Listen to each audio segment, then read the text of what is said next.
Hello students, now we start our next lecture. इससे पहले वाले लेक्चर में हमने किया था कोरिलेशन वाला चैप्टर।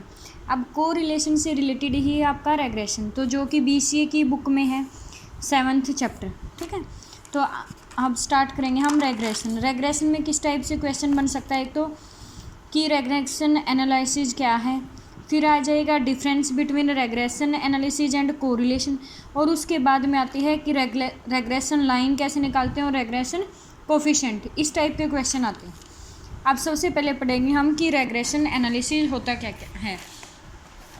जैसे हमने कोरिलेशन में किया था कि कोई भी दो सीरीज थी आपके पास, उन दो सीरीज में कोरिलेशन में क्या रीड किया था कि वो इंक्रीज हो रही है। अगर एक इंक्रीज हो रही है तो दूसरी इंक्रीज हो रही है या नहीं हो रही, अगर एक डिक्रीज हो रही है दूसरी डिक्रीज हो रही है या नहीं हो रही, और अगर हो रही हैं तो वो किस प्रपोर्शन से हो रही है, कि दोनों के बीच में इंक्रीज और डिक्रीज का रेशो क्या होता था, यही किया था ना।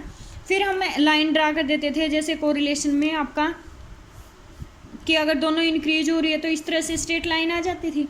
तो वो तो क्या था, कोरिलेशन। कोरिलेशन से तो हमें डायरेक्शन का पता चल जाता था कि अपवर्ड हो रही है आपके पास, डाउनवर्ड आ रही है। लेकिन जो रेग्रेशन है, अब रेग्रेशन क्या होगा कि जैसे ये स्ट्रेट लाइन आ गई, ये क्या स्ट्रेट लाइन है, यानी कि इस स्ट्रेट लाइन की इक्वेशन क्या है, वही क्या होगा आपके पास रेग्रेशन। कोरिलेशन में तो हमें क्या पता चला था कि आपकी ये स्ट्रेट लाइन होगी, दो ही फॉर्म हो सकती थी, या तो स्ट्रेट लाइन हो सकती थी या फिर नॉन स्ट्रेट लाइन। अगर स्ट्रेट लाइन बनती है आपकी तो उस स्ट्रेट लाइन की इक्वेशन क्या है, जैसे y = 2x + 3, तो ये क्या कहलाएगा आपका रेग्रेशन। ठीक है, तो रिलेशन पता चल गया रेग्रेशन और कोरिलेशन में क्या है कि कोरिलेशन तो क्या था आपके पास, कोरिलेशन में कोई भी दो वेरिएबल होते थे या दो सीरीज होते थे, तो हमें उनके बीच में इस रिलेशन का पता चलता था कि वो इंक्रीज हो रही है, डिक्रीज हो रही है और किस प्रपोर्शन से हो रही है। लेकिन जो रेग्रेशन है उसके अंदर क्या होगा, मान लो ये सीरीज है, यहाँ कहीं जाके 35 है, तो अगर x की वैल्यू 35 है तो y की वैल्यू क्या होगी, वो हम किसकी हेल्प से पता करेंगे, रेग्रेशन की हेल्प से। मान लो यहाँ हमें लास्ट में पता है कि जो y की वैल्यू 20 आ रही है, तो जब y की वैल्यू 20 है, x की वैल्यू क्या होगी, वो किससे पता चलेगी, हमें एक मेथड निकालेंगे कि क्या कितना डिफरेंस है, इंक्रीज हो रही है डिक्रीज हो रही है किस रिलेशन से, वही क्या होगा रेग्रेशन। यानी कि अगर x गिवन है, y निकालते हैं x की रिस्पेक्ट में, और y की क्या वैल्यू आती है फ्यूचर में जाके, कि y की क्या वैल्यू आएगी उसका एस्टिमेट लगाना, या y की वैल्यू गिवन है और x की वैल्यू का एस्टिमेट निकालना किससे, जो पुराना कोरिलेशन है। मान लो x की वैल्यू जब 100 है, x की वैल्यू 4 है, y की 100 है, x की 7 है, 92 है, तो इनके बीच में क्या रिलेशन बनता है, उस रिलेशन की हेल्प से।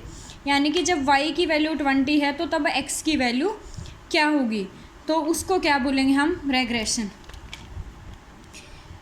अब डेफिनेशन देखो, कुछ डेफिनेशन की रेग्रेशन क्या है आपके पास, यहाँ भी गिवन है, बुक में भी यही सेम डेफिनेशन है, बस मैंने अलग अलग से 3 कोई भी डेफिनेशन लिखी हुई है। जो ये पूरा पैराग्राफ है ना रेग्रेशन एनालिसिस का, इसमें से कोई भी 3-4 पॉइंट्स जो इंपॉर्टेंट थे वो मैंने उठा के यहाँ लिखे हुए हैं।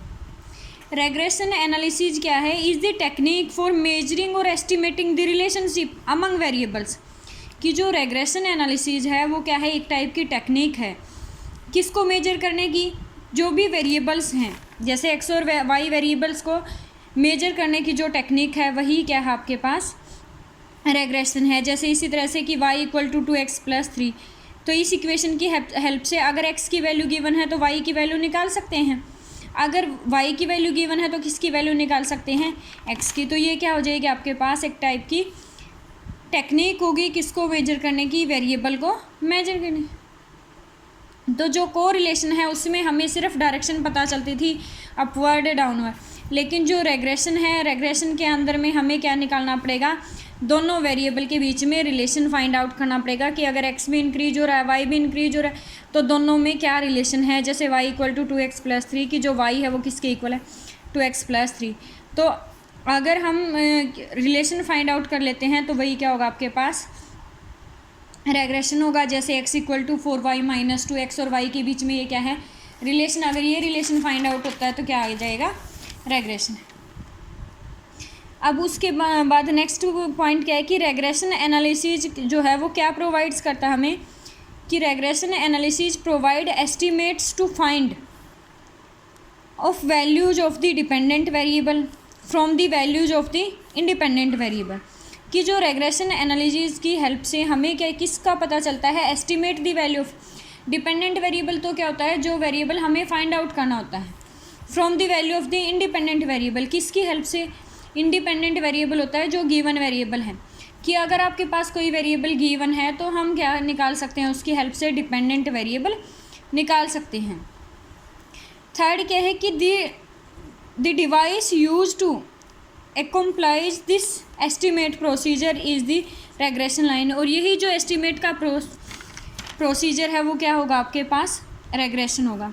The regression line describe the average relationship existing between X and Y. तो जो रेग्रेशन लाइन है वो क्या डिस्क्राइब करेगी, दोनों जो वेरिएबल हैं एक्स और वाई के बीच में रिलेशन। जैसे y इक्वल टू 4x+3 है तो वो भी क्या होगी, आपके पास एक लाइन होगी जो किसके बीच में है, एक्स और वाई के बीच में रिलेशन दिखाती। एक तो क्वेश्चन यहाँ तक ये होता है कि रेग्रेशन एनालाइज डिफाइन करो, उसके बाद कि रेग्रेशन एनालिसिस होता क्या है। उसके बाद है difference and similarity in regression analysis and correlation. की जो डिफरेंस है बुक में भी गिवन है आपका, यही सेम है, बस मैंने अलग से लिखे हुए थे थोड़े सिंप्लीफाई करके। कि difference between correlation and regression, कि कोरिलेशन और रेग्रेशन के बीच में क्या डिफरेंस है। कोरिलेशन क्या है आपके पास, जो कोरिलेशन था वो क्या था, is a statistical technique which helps in analysing relationship between to और मोर वेरिएबल्स। कि कोरिलेशन की हेल्प से हम क्या करते थे कि कोई भी दो वेरिएबल हैं या दो सीरीज है उनके बीच में रिलेशनशिप चेक करते थे कि दोनों इंक्रीज हो रही हैं डिक्रीज हो रही हैं। बट जो रेग्रेशन है, रेग्रेशन के अंदर क्या है, उनका नेचर का भी पता चलता है कि उन दोनों के बीच में क्या रिलेशन है। कि एक्स क्या हो सकता है, वाई का क्या हो 2 टाइम्स हो, या ये बोल सकते हैं कि एक्स किसके इक्वल है 4x+3। तो इसमें तो सिर्फ हमें डायरेक्शन पता चलती थी, इसमें क्या होगा, हम दोनों के बीच में रिलेशनशिप का भी पता चलेगा। किसके बीच में, डिपेंडेंट और इंडिपेंडेंट वेरिएबल। डिपेंडेंट वेरिएबल वही जो आपको फाइंड आउट करना है और इंडिपेंडेंट वेरिएबल वही हो जाएगा जो आपको गिवन है। तो इससे क्या होगा, आपके पास रिलेशनशिप का पता चलेगा डिपेंडेंट और इंडिपेंडेंट वेरिएबल का। और इनके अंदर क्या था आपके पास कि जो कोरिलेशन थी उसमें हम सिर्फ टेक्निक लेते थे किसकी, कोई भी दो वेरिएबल के बीच में। नेक्स्ट क्या है कि in correlation we does not always assume cause and effect relationship between two variables. जो कोरिलेशन है आपके पास उसमें क्या है, हम ये नहीं कह सकते कि जो आपके पास इफेक्ट हो रहा है वैल्यू के ऊपर वो किस कारण से हो रहा है या किस वजह से। दो वेरिएबल है मान लो एक्स और वाई, एक्स इंक्रीज हो रहा है वाई भी इंक्रीज हो रहा है, एक्स डिक्रीज हो रहा है वाई डिक्रीज हो रहा है। मान लो एक्स डिक्रीज हो रहा है बट वाई इंक्रीज हो रहा है। तो केज और इफेक्ट यानी कि एक्स का वाई के ऊपर क्या इफेक्ट है और वाई का एक्स के ऊपर क्या इफेक्ट है, ये हम कोरिलेशन में नहीं बता सकते। बट जो रेग्रेशन है उसके अंदर क्या बता सकते हैं कि एक्स का वाई के ऊपर क्या इफेक्ट पड़ रहा है। कि अगर एक्स इंक्रीज हो रहा है तो वाई किस डिग्री से इंक्रीज हो रहा है, और वाई अगर डिक्रीज हो रहा है तो एक्स किस डिग्री से इंक्रीज हो रहा है। यानी कि कोरिलेशन में क्या हम केज और इफेक्ट दोनों में डिफाइन नहीं कर सकते बट रेग्रेशन में कर सकते हैं। जैसे y इक्वल टू क्या है आपके पास, क्योंकि रेग्रेशन में तो लाइन आएगी, y इक्वल टू 4x+3 आ गया। यहाँ तो हमें ये पता चला था कि अगर x इंक्रीज हो रहा है y इंक्रीज हो रहा है, बट यहाँ हमें पता चल गया कि जब x इंक्रीज हो रहा है तो y कितना इंक्रीज हो रहा है 4x+3। तो ये क्या हो गया, केज और इफेक्ट बता सकते हैं कि अगर x की वैल्यू मान लो 1 है तो y की क्या होगी 7 होगी। थर्ड पॉइंट क्या होगा कि correlation does not help in prediction. कि कोरिलेशन की हेल्प से हम प्रिडिक्शन नहीं कर सकते बट रेग्रेशन की हेल्प से हम क्या कर सकते हैं, प्रिडिक्ट कर सकते हैं किसकी वैल्यू, डिपेंडेंट वेरिएबल की for a value of independent variable. मान लो अगर कोई एक इंडिपेंडेंट वेरिएबल जैसे एक्स इंडिपेंडेंट वेरिएबल है उसकी वैल्यू गिवन है तो हम डिपेंडेंट वेरिएबल किसकी, वाई की वैल्यू निकाल सकते हैं। नेक्स्ट क्या है कि correlation coefficient of x on y and y on x are same. कि x और y ऑन x पे क्या होगा, सेम होगा। बट जो रेग्रेशन कोफिशिएंट है जो किससे डिनोट करेंगे हम, bxy और byx से, वो दोनों क्या होंगे, सेम नहीं होंगे। फिफ्थ में क्या है कि correlation coefficient is independent of the change of origin and scale. कि जो कोरिलेशन कोफिशिएंट है वो क्या होगा आपके पास, इंडिपेंडेंट होगा स्केल पे भी और ओरिजिन पे भी। स्केल और ओरिजिन का मीनिंग क्या है कि जो आपके पास टेबल गिवन है उसको हम किसी से भी मल्टीप्लाई करें, डिवाइड करें, ऐड करें, सब्ट्रैक्ट करें, तो जो कोरिलेशन का कोफिशिएंट है उसके अंदर कोई चेंज नहीं आएगा। बट इसके कंपैरिजन में जो रेग्रेशन है आपके पास, रेग्रेशन का कोफिशिएंट है वो इंडिपेंडेंट होगा change of origin but not scale. Origin पे तो इंडिपेंडेंट होगा बट स्केल पे नहीं होगा। यानी कि अगर हम प्लस माइनस करते हैं तो प्लस माइनस से कोई इफेक्ट नहीं होगा, लेकिन अगर कुछ मल्टीप्लाई या डिवाइड करते हैं तो जो आपका रेग्रेशन का कोफिशिएंट है वो चेंज हो जाए। तो ये था difference between correlation and regression. अब है इनकी एक ही सिमिलरिटी कि कोरिलेशन और रेग्रेशन के बीच में सिमिलरिटी क्या होगी। तो जो कोफिशिएंट ऑफ रेग्रेशन है जो किससे डिनोट करते हैं हम, आर से। एंड क्या है आपके पास जो कोफिशिएंट ऑफ रेग्रेशन है बी एक्स वाई और बी वाई एक्स से डिनोट करते हैं, दोनों के ही साइन क्या होंगे, सेम होंगे। तो ये दोनों के बीच में क्या है आपके पास सिमिलरिटी है कि रेग्रेशन और कोरिलेशन। तो यहाँ तक एक क्वेश्चन कंप्लीट हो गया आपके पास कि रेग्रेशन एनालिसिस क्या है और रेग्रेशन एनालिसिस और कोरिलेशन में क्या सिमिलरिटीज है और क्या डिफरेंसेस। ठीक है, अब जो नेक्स्ट इम्पोर्टेंट है इसका वो आती है रेग्रेशन लाइंस। मैं एक टेबल दिखा रही हूँ पहले आपको, फिर अलग अलग से डीपली बता देंगे। तो जो रेग्रेशन एनालिसिस है उसका जो नेक्स्ट टॉपिक आता है वो है रेग्रेशन लाइंस। अब रेग्रेशन लाइंस दो टाइप की होंगी, regression line y on x and regression line x on y. अगर वाई ऑन एक्स निकालनी है तो आपका फॉर्मूला क्या होगा, रेग्रेशन लाइन निकालनी है हमें वाई ऑन एक्स, तो फॉर्मूला होगा आपके पास वाई माइनस के Y bar equal to B Y X into X minus X bar. यहाँ पे जो ये बी वाई एक्स है वो क्या होगा, रेग्रेशन कोफिशिएंट होगा वाई ऑन एक्स पर। और इसका फॉर्मूला क्या होगा कि जो बी वाई एक्स है वो किसके इक्वल होगा, N into summation X Y minus के summation x summation Y divided by N into summation X square minus के स्मीशन एक्स का स्क्वायर।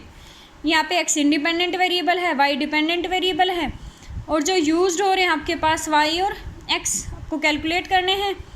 एक्स बार क्या है आपके पास, वाई का एक्स बार एक्स का मीन है, वाई बार वाई का मीन है, और ये जो बी वाई एक्स है उसको क्या बोल सकते हैं हम, स्लोप ऑफ लाइन भी बोल सकते हैं। तो अगर आपको निकालनी है regression line of x on y निकालनी है तो फॉर्मूला क्या हो जाएगा, एक्स माइनस एक्स बार जो है वो किसके इक्वल होगा, B X Y minus Y bar. B X Y क्या होगा, regression coefficient of x on Y. अब जो बी एक्स वाई है वो क्या होगा, जहाँ जहाँ एक्स है जैसे इस फॉर्मूले में था ना वहाँ चेंज आएगी। एन इंटू में स्मीशन एक्स वाई माइनस के summation x summation y divide by में क्या आ जाएगा, एन इंटू स्मीशन वाई का स्क्वायर माइनस के स्मीशन वाई कंप्लीट का square. X dependent variable, y क्या हो जाएगा, इंडिपेंडेंट वेरिएबल। तो ये आपके जो सम आएगा आपका रेग्रेशन वाले में से वो किस टाइप का सम आएगा कि रेग्रेशन लाइन निकालो y on x, regression line निकालो एक्स ऑन वाई, तो उसके लिए हम ये फॉर्मूले यूज कर देंगे। ठीक है,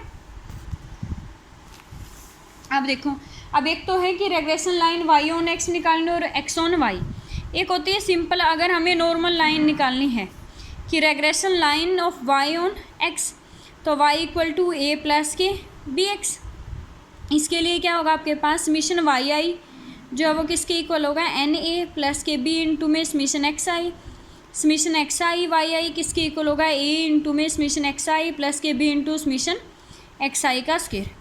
इसी तरह से regression line of x on y, ये तो था फॉर्मूले की हेल्प से कि जब आपको क्या गिवन हो आपके पास, एक्स और वाई की अलग अलग से वैल्यू गिवन हो, एक्स बार निकाल सकते हो, वाई बार और कोफिशिएंट ऑफ, मोस्टली फॉर्मूला ये यूज होगा। इसका सिर्फ एक ही एग्जांपल मिल सकता है, regression line of x on y. इसके लिए फॉर्मूला क्या होगा कि जो लाइन हो वह किस तरह से ड्राइव होगी कि x equal to A plus के बी वाई, यानी कि जो स्मीशन एक्स आई है वो किसके इक्वल होगा, एन ए प्लस के B into summation Y I. Summation x I Y I equal to A into में स्मीशन वाई आई प्लस के बी इंटू स्मीशन। इससे रिलेटेड एक एग्जाम्पल ही है, ये ज़्यादा इम्पोर्टेंट नहीं। तो line of regression line of regression यानी कि अगर नॉर्मल फॉर्म आ जाती है तो summation y I equal to ये, तो ये होंगी नॉर्मल इक्वेशन। उसके बाद क्या है आपके पास, coefficient of regression Y on X का फॉर्मूला क्या होगा। अगर कोफिशिएंट ऑफ रेग्रेशन निकालना है वाई ऑन एक्स तो क्या होगा, आर इंटू में sigma y divide by sigma x. अगर coefficient of regression of x on y निकालना है फॉर्मूला क्या होगा, आर इंटू में summation x divide by summation y. ये मैंने बता ही दिया था कि line of regression Y on x किसके इक्वल होगा, line of regression x on y. तो आपको सिर्फ दो फॉर्मूले याद करने पड़ेंगे अगर नॉर्मल फॉर्म है। अगर हमें नॉर्मल इक्वेशन निकालनी है तो ये वाला फॉर्मूला, अगर आपको इक्वेशन निकालनी है वाई ऑन एक्स तो ये वाला, एक्स ऑन वाई ये, कोफिशिएंट ऑफ रेग्रेशन निकालना है तो ये फॉर्मूला। तो आपको ये इम्पोर्टेंट है, ये फॉर्मूले याद रखने पड़ेंगे। ये बता ही दिया था कि बी वाई एक्स जो है किसके इक्वल होगा, ये इसके अंदर ही आ गया था ये वाला फॉर्मूला, ठीक है ना। तो अब इनसे रिलेटेड एक दो एग्जाम्पल देखो। अब ये देखो, फर्स्ट जो एग्जाम्पल है, determine the equation of a straight line which best fits the data. Data given है आपके पास। अब इस जो एग्जाम्पल के अंदर है ये नहीं गिवन की रेग्रेशन की लाइन निकालनी है वाई ऑन एक्स या एक्स ऑन वाई। तो इसके लिए अगर वाई ऑन एक्स भी गिवन नहीं है और एक्स ऑन वाई भी गिवन भी नहीं है हमारे पास, तो हम यूज करेंगे ये जो नॉर्मल इक्वेशन है उसका फॉर्मूला। और नॉर्मल इक्वेशन का फॉर्मूला क्या है कि समीशन वाई आई जो है वो किसके इक्वल है, एन ए प्लस के B into summation x i. Summation x I Y I equal to A into में समीशन एक्स आई प्लस के B into summation x i का स्क्वायर। समझ आया ये फॉर्मूला क्यों, क्योंकि जो स्टेटमेंट है आपकी, स्टेटमेंट के अंदर गिवन नहीं है हमें कि हमें फॉर्मूला एक्स ऑन वाई निकालना है या वाई ऑन एक्स। तो इसलिए हमने लेट कर ली कि जो इक्वेशन है y equal to A plus के B x be the line which best fits the given data. तो जो नॉर्मल इक्वेशन है वो क्या होगी, समीशन वाई है equal to n A plus के B into summation x. Summation x y जो है वो किसके इक्वल होगा, a into summation x plus के बी इंटू समीशन एक्स का स्क्वायर। तो अब इन सब की वैल्यूज, इसके लिए हमें एक तो एन की वैल्यू की जरूरत पड़ेगी। एन कितनी है टोटल आपके पास, 7 है, तो एन की वैल्यू हो जाएगी 7। फिर क्या निकालेंगे, समीशन एक्स, फिर क्या निकालेंगे, summation y, summation x y, summation x का स्क्वायर। तो इसके लिए हमने टेबल बना ली, एक्स वाई सम कर दिया समीशन एक्स समीशन वाई, फिर एक्स का स्क्वायर, फिर एक्स वाई, इन सब का। और इन दोनों इक्वेशन के अंदर वैल्यू पुट कर देंगे ये सारी। दोनों इक्वेशन के अंदर वैल्यू पुट करने के बाद दो इक्वेशन आ जाएंगी। एक तो आ जाएगी आपके पास ए प्लस के 4b इक्वल टू 11, सेकेंड आ जाएगी 14a प्लस के 70b इक्वल टू 127। अब ये दो इक्वेशन होगी, एक बार ए के कोफिशिएंट इक्वल कर लो, एक बार बी के, यानी कि इसकी 14 से मल्टीप्लाई कर लो। तो 14a प्लस के 56b इक्वल टू 154। दोनों को माइनस कर देंगे, बी की वैल्यू आ जाएगी, फिर बी की वैल्यू आएगी, वो इनमें से एक इक्वेशन में पुट कर देंगे ए की वैल्यू। ये दो इक्वेशन तो आप सोल्व कर ही सकते हो, 7th 8th में आने लगी थी। ए और बी की वैल्यू आ जाएंगी, तो इक्वेशन क्या थी आपके पास, y equal to A plus के बी एक्स। ए की वैल्यू पुट कर देंगे और बी की, तो ये क्या आ जाएगी आपके पास, equation of a straight line. तो जब आपके पास गिवन नहीं है सम में ये कि हमें कि वाई ऑन एक्स निकालनी है एक्स ऑन वाई, तब क्या यूज करोगे आप, नॉर्मल